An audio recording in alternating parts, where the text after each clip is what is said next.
Hello and welcome back. This is video number 2, and we're going to talk about what this is not. One of the biggest mistakes that we see a lot of people make is they assume that they know certain things, they know the strategy, they bring in what they already know and what they've seen work and automatically assume that that is what the strategy is about. But by doing that, what ends up happening is we see that people set themselves up for failure. And we don't want that for you. We want you to be able to succeed as much as possible. So that's why I'm covering what this is not. All right. So to ensure that you're able to successfully implement this strategy, we want to discuss things that you do not want to do. So as I mentioned earlier in the previous video, this is not about throwing hundreds or even thousands of backlinks at your YouTube channel or at your properties. In fact, YouTube has become very, very smart in figuring out if you are actually gaming the system. So what we're trying to do here is think of a strategy that works long term. So you want to focus on quality and not quantity here. It's better to get a few backlinks that are of quality rather than getting thousands of backlinks that don't even relate to your content. And we're not talking about automated softwares either. So like I said, Google's very smart in figuring out how to detect fake backlinks or computer-generated backlinks. They're able to detect patterns. So what you're trying to do here is not follow any sort of pattern whatsoever.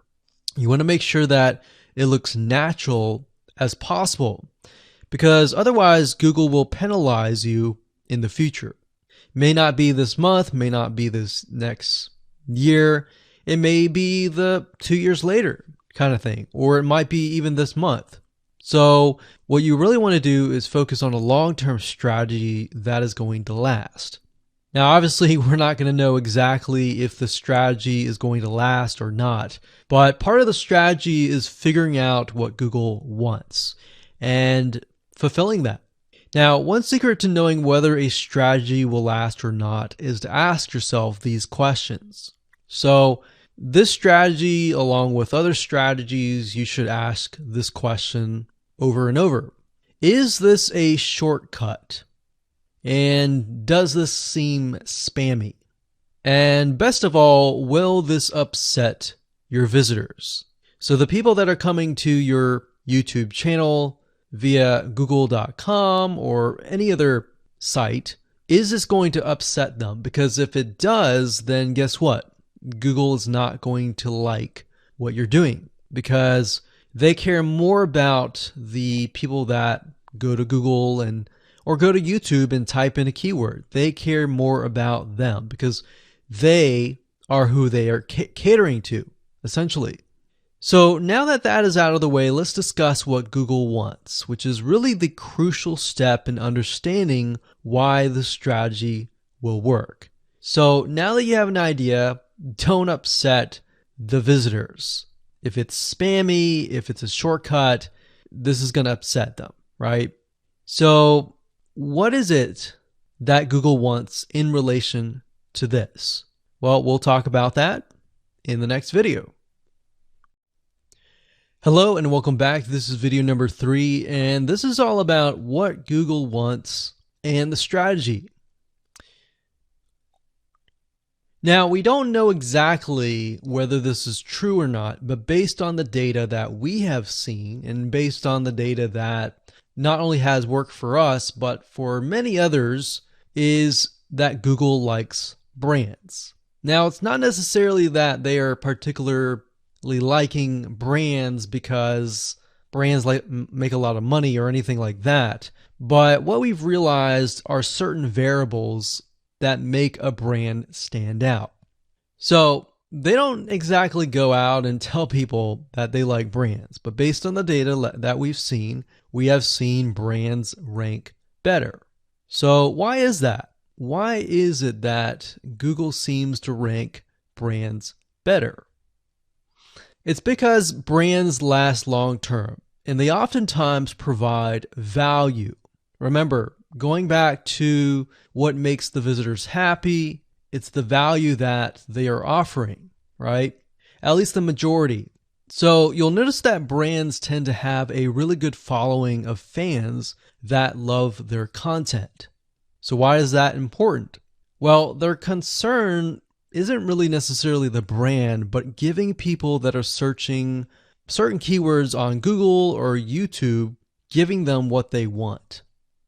Now, you'll notice that brands attract a consistent following as well. So Google likes it when they find that there's not only a good following, but a good engaging and good interaction. So their fans click and engage with their content more. And YouTube likes that. They love engagement. If you take a look at videos that rank really well, you'll notice commonality, and you'll notice that they have a lot of likes, they have a lot of comments. Essentially, they have engagement. And engagement is essentially the currency of YouTube. So whether somebody gets a bad comment or a good comment, a comment is a comment. A comment essentially, if you think about it, is worth about $1. Now, we're just saying that because it's like currency, engagement. Now, this means there is a higher CTR, or in other words, click-through rate. So if you have fans that really love a specific brand, they're most likely going to come back over and over again, right?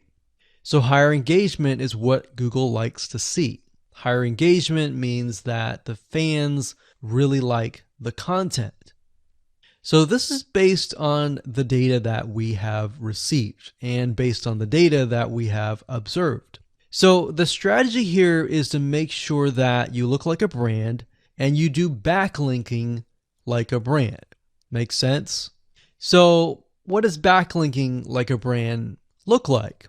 Well, if you think about the visitors that are coming to that brand, they are looking at it, they're engaging with it, they're sharing it with their friends.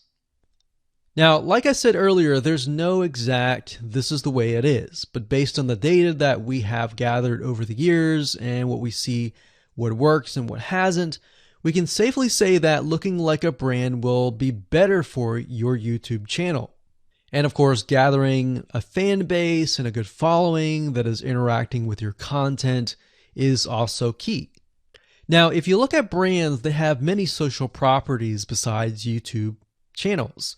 They've got Facebook.com, they have Twitter, they have Snapchat, and more.